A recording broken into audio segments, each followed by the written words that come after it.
ముఖ్యమంత్రి గారికి మీరు చెప్పిన ప్రాంతంలో ఎవరినన్నా అధికారులు ఎంఆర్ఓ కానీ ఆర్డీఓ లెవెల్ కానీ మనిషిని పెట్టి అవి సోషో ఎకనామిక్ సర్వే జరిగిందా లేకపోతే చేసి వాళ్ళకు ఒక అష్యూరెన్స్ ఇచ్చే విధంగా మేము వాళ్ళకి ఆ డైరెక్షన్ ఇవ్వమని చెప్తాం తప్పకుండా. ఎందుకంటే ఇది మీ ద్వారానే సరిగ్గా సమాచారం వెళ్తుంది కాబట్టి మీరు కూడా ఇక్కడ ఉన్నారు కాబట్టి మీరు అక్కడ వెళ్ళినప్పుడు ఒక బయట వాళ్ళతో తీసుకుంటే మీరు మా మాటకు మీరు కూడా చెప్పండి.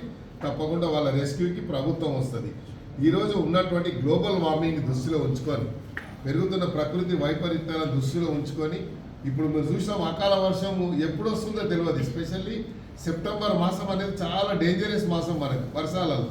మీరు చూసారు గతంలో మేము చిన్నగా ఉన్నప్పుడు విన్నాము మన ఏది బౌలిగూడ బస్ డిపోనే మునిగిపోయింది. మీకు గుర్తుండొచ్చు, ఐడియా ఉండొచ్చు, పాత మనుషులకు ఐడియా ఉంటుంది. సో బస్ డిపోనే మునిగిపోయి అంత ఫ్లో వచ్చింది అప్పుడు ముసి నుంచి. కాబట్టి అలాంటి ప్రకృతి వైపరీత్యాల నుంచి మనం కాపాడుకోవాల్సిన అవసరం ఉంది. కాబట్టి మీరు ఇంకోటి గొప్పతనం ఏంటంటే ఈ ట్రీట్మెంట్ ప్లాంట్ స్పెషల్లీ ఈ ఎస్టీపీకి 339 ఎమ్మెల్యేకి ఉన్న ట్రీట్మెంట్ ప్లాంట్కి మీరు ఇక్కడ వీళ్ళు కూడా మన ఎన్వైర్న్మెంట్ కూడా క్లియరెన్స్ ఉంది కదా, ఎన్వైర్న్మెంట్ అప్రూవ్డ్ ఉంది మనకి. ఇది పొల్యూషన్ కంట్రోల్ బోర్డు నుంచి కూడా మనకు ఇది అప్రూవ్డ్ ఉంది. ఇది మనకు సంతోషదాయకమైన విషయం. Thank you.